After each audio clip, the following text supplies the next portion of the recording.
अवकाळी पाऊस, दूध, संत्रा, कापूस, ऊस उत्पादक शेतकऱ्यांच्या समस्या, कांदा निर्यातीवरील बंदी, ऊसापासून इथेनॉल निर्मितीवरील बंदी, मराठा आरक्षण यासारख्या सर्व महत्त्वाच्या मुद्द्यांवर सभागृहात चर्चा करून त्यातून सर्वसहमतीनं मार्ग काढण्याची सरकारची तयारी आहे, असं आश्वासन उपमुख्यमंत्री अजित पवार यांनी विधानसभेत दिलंय. कांदा निर्यात आणि इथेनॉल निर्मिती प्रश्नांवर गरज पडल्यास केंद्रीय मंत्री अमित शहा आणि पियुष गोयल यांची भेट घेऊन मार्ग काढण्यात येईल. दूध उत्पादक प्रश्नी मुख्यमंत्र्यांच्या अध्यक्षतेखाली बैठक घेऊन शेतकऱ्यांना दिलासा देण्यात येईल, असंही उपमुख्यमंत्री पवार यांनी स्पष्ट केलं. विधानसभेत विरोधी पक्षाकडून मांडलेला स्थगन प्रस्ताव फेटाळल्यानंतर सदस्यांना आश्वासित करताना उपमुख्यमंत्री अजित पवार म्हणाले की मराठा आरक्षणाचा मुद्दा महत्त्वाचा असून त्यावर तोडगा काढण्यासाठी सरकार प्रयत्नशील आहे. अवकाळी पाऊस, दूध, संत्रा, कापूस, ऊस उत्पादक शेतकऱ्यांच्या समस्यांबाबत मुख्यमंत्री, उपमुख्यमंत्री, सहकार मंत्री यांच्याशी चर्चा झाली असून सर्व शेतकऱ्यांना दिलासा मिळेल असा निर्णय घेण्यात येईल. ऊसापासून इथेनॉल निर्मितीवरील बंदीमुळे ऊस उत्पादक शेतकरी आणि साखर कारखान्यांसमोरच्या अडचणी वाढणार आहेत. याबाबत केंद्रीय सहकार मंत्री अमित शहा, केंद्रीय वाणिज्य मंत्री पियुष गोयल यांच्याशी चर्चा झाली. केंद्रीय मंत्री नितीन गडकरी यांनीही या प्रश्नी लक्ष घालून यातून मार्ग काढण्यासाठी सहकार्य करण्याचं आश्वासन दिलं.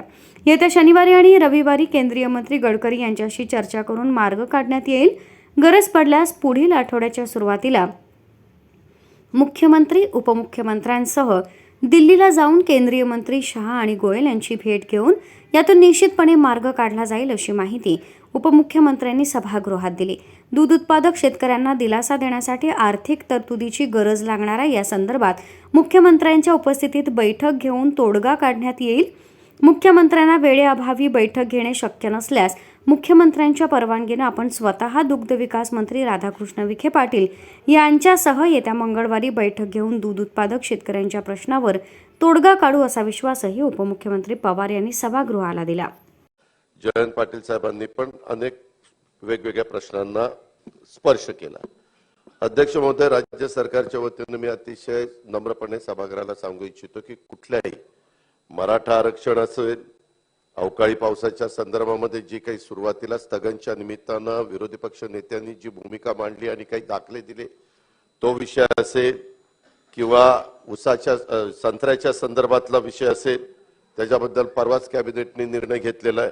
कांदा उत्पादकाच्या बद्दल, निर्यातीच्या बद्दलचा एक महत्त्वाचा प्रश्न, सभागृहाच्या दोन्ही बाजूच्या सन्माननीय सदस्यांच्या त्या भावना तीव्र आहेत. कारण आता पण उज्ज्वल साहेब माझ्याशी बोलत असताना त्यांनी नाशिकच्या संदर्भातली काही गोष्टी मला सांगितल्या. मी आपल्याला एवढंच सांगू इच्छितो की या सगळ्याच्या बद्दल चर्चा करण्याची राज्य सरकारची तयारी आहे. शिवाय अध्यक्ष महोदय, जो ऊसाच्या बद्दल आणि इथेनॉलच्या बद्दलचा मुद्दा उपस्थित केला त्याच्यामध्ये केंद्र सरकारने सी हेवी मोलॅसेस पासून आणि बी हेवी मोलॅसेस पासून इथेनॉल तयार करायला मान्यता दिलेली आहे, परवानगी जशी तशी चालू ठेवलेली आहे. पण सिरप आणि त्याच्या संदर्भात ज्यूस याबद्दलचा जो निर्णय झालेला होता, देशाचे पंतप्रधान नरेंद्र मोदी साहेबांनी पेट्रोलमध्ये 20% इथेनॉल मिक्स करायला तिथं प्रोत्साहन दिलं.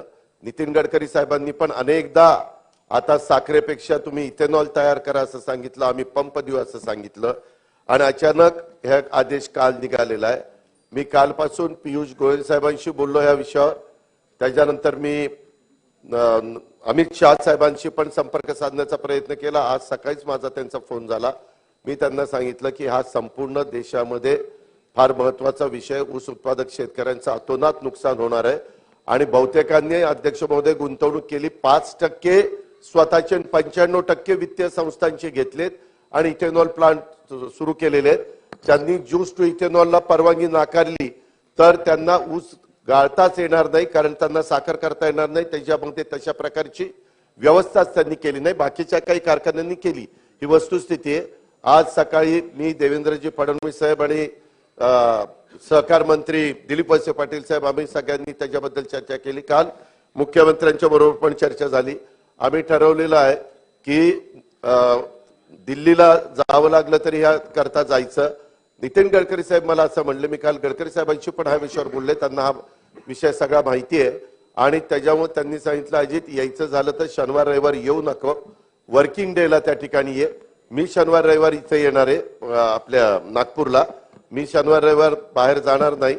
मी त्यांना भेटणार आहे आणि ह्याच्यातनं काही झालं तर महायुतीचं सरकार ह्या इथेनॉलच्या बद्दलचा जो विषय आणि इतर कांदा, संत्रा, मराठा आरक्षण, अवकाळी पाऊस वगैरे असे अनेक मुद्दे जे काही उपस्थित केले, ह्या सगळ्याच्या संदर्भात चर्चा करायची आम्हा लोकांची तयारी आहे.